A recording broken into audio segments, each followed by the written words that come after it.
The KwaZulu-Natal Legislature's Portfolio Committee on Environmental Affairs has given the eThekwini Metro an ultimatum to fix all malfunctioning sewage treatment plants and pump stations by the end of November.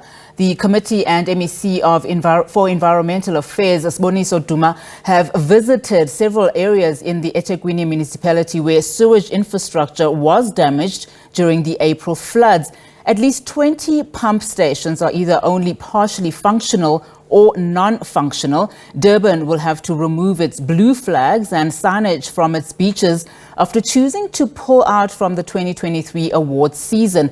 Now, let's discuss this. We're now joined via Zoom by Janet Simpkins, the director of Adopt a River. Janet, thank you so much for your time this afternoon. Of course, very few beaches in Durban, if any at all, will be flying blue flags for at least the next season.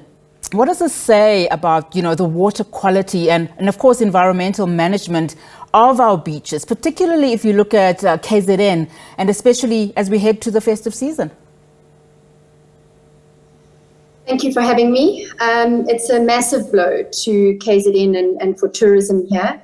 As you know, it's an international award and it just signifies a certain standard.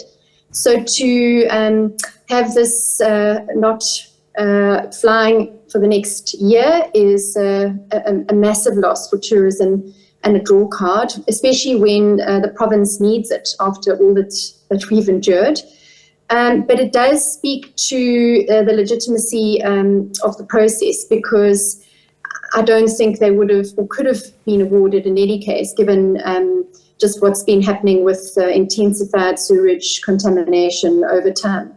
And I mean, if you look at what we've just said in the introduction, the municipality now being given an ultimatum to fix all those malfunctioning sewage treatment plants by the end of November. How confident are you that that will happen? And can we then say that this is the cause of, Durban not clinching that blue flag status? Well, the sampling is over a period of a year that needs to be looked at when being awarded blue flag status. But we've certainly seen worsening sewage contamination over time. And I must just state again that even though we keep referring to the floods in April, this infrastructure damage, not seeing to the proper upgrading of wastewater treatment works has been long before we experienced the floods. Yes, it did intensify, and it's created a lot more damage, costly at that. But we have not been maintaining correct sewage lines, functioning wastewater treatment plants. So we have seen the worsening state of our rivers, and of course that then leads into the ocean, and that's what blue flag would test.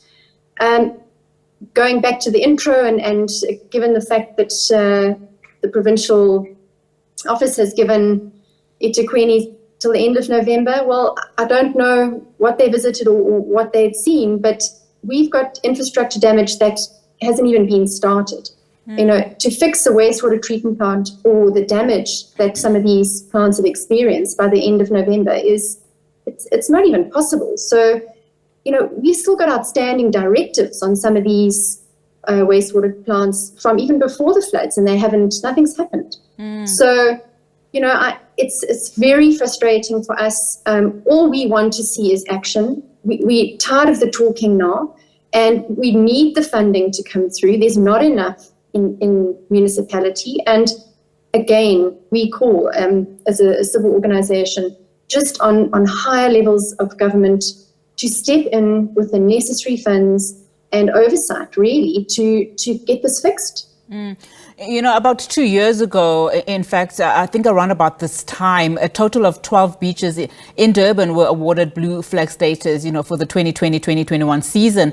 At the time, the city and the province, were hailed for being the ideal beach destination on a global scale. So how much then does the poor state of Durban's beaches then affect tourism, but more importantly, the environment, particularly around, around those beaches? I think all around over the years, especially in the last 2 years, we have seen, not only here in KZN, but I just listened to your previous story, you know, the sewage infrastructure and the non-maintaining of it, it's not localized here to one province. We're seeing massive scale issues across the country. I know that Gauteng, for example, have experienced water shortages, and that's also due to lines of pipe not being maintained and leaks. So I just think we're heading into a space where if we don't start focusing all our efforts on a structure or an infrastructure that we have and we should be maintaining, we're only going to see things worsen. And that's really our concern. We want these in place for everybody's safety, health-wise, for the environment. We cannot keep using the rivers as a dumping ground for contaminated water, wastewater, effluent, and anything else that goes in there. Janet, as we wrap very quickly, we just did another story about sewage spills in Limpopo. How effective then do you think environmental management inspectorate in the form of the green scorpions should then, come in and take a stand in terms of what is currently happening in eThekwini? I mean, do you see them playing a very big role? Well, we're actually dealing with a case at the moment, so they certainly have a role to play.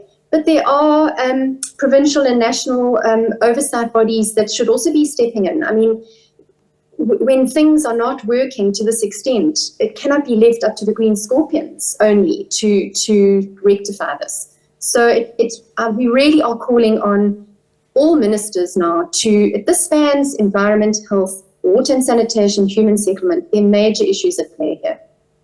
Especially if we, talking also about issues that affect climate change as we head to COP27. Janet, thank you so much for your time. Thank you so much for your time. Unfortunately, that's all the time we have for this afternoon. Janet Simpkins, the director of Adopt a River there.